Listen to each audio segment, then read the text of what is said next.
نحمده ونصلي على رسوله الكريم أما بعد فأعوذ بالله من الشيطان الرجيم بسم الله الرحمن الرحيم ربي يسر ولا تعسر وتمم بالخير وبك نستعين آمين اللهم آمين. السلام علیکم ورحمۃ اللہ وبرکاتہ.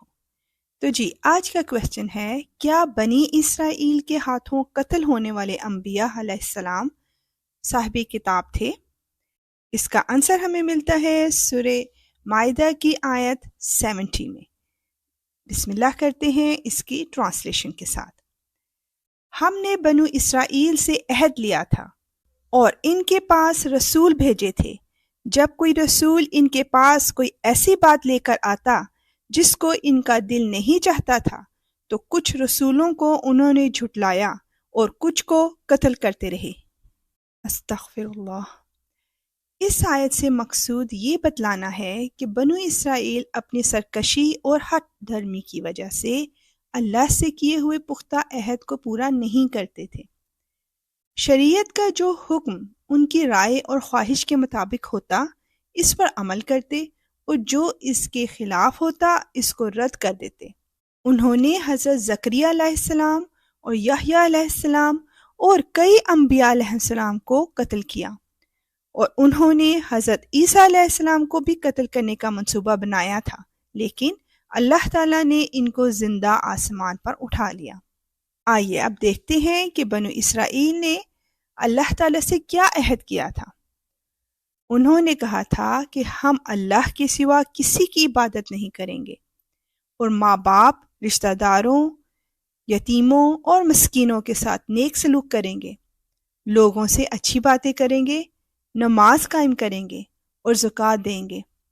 پھر چند لوگوں کے سوا باقی سب نے اس عہد کے خلاف ورزی کی.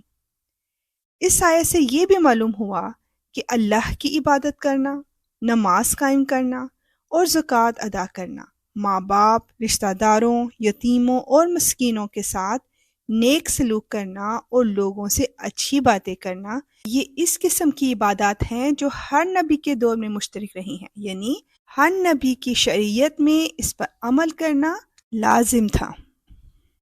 یہاں تھوڑی دیر کے لیے رک کر ہم سب بھی اپنا اپنا محاسبہ کر لیتے ہیں، خود کو اسیس کر لیتے ہیں کہ کیا ہم سب یہ عہد اللہ کی خوشنودی حاصل کرنے کے لیے نبھا رہے ہیں یا کہ جسٹ دنیا کے مفاد کی خاطر. آئیے اب ہم مل کر اللہ سبحانہ و تعالیٰ سے اچھے کام کرنے کی توفیق مانگ لیتے ہیں. اے اللہ، ہم تجھ سے بھلے کاموں کے کرنے اور منکرات یعنی ناپسندیدہ کاموں سے بچنے کی توفیق طلب کرتے ہیں اور مساکین سے محبت کرنا چاہتے ہیں اور چاہتے ہیں کہ تو ہمیں معاف کر دے اور ہم پر رحم فرما، اور جب تو کسی قوم کو آزمائش میں ڈالنا چاہے تو ہمیں تو فتنہ میں ڈالنے سے پہلے موت دے دے. ہم تجھ سے تیری محبت کا سوال کرتے ہیں اور اس شخص سے محبت کا جو تجھ سے محبت کرتا ہو، اور تجھ سے ایسے کام کرنے کی توفیق چاہتے ہیں جو تیری محبت کے حصول کا سبب بنے. آمین اللہم آمین. اور اب نیکسٹ ایپیسوڈ کا کویسچن، لیکن اس سے پہلے ریمائنڈر، اللہ کے اس پیغام کو آگے سینڈ کرنا مت بھولیے گا. تو جی اب ہے کویسچن، فرعون کا ایمان لانا کیوں بے سود ہو گیا تھا؟ انشاءاللہ ملیں گے اس کے آنسر کے ساتھ. اب اجازت، وآخر دعوانا ان الحمد للہ رب العالمین. سبحانک اللہم وبحمدک، اشہد ان لا الہ الا انت، استغفرک واتوب الیک. السلام علیکم ورحمۃ اللہ وبرکاتہ.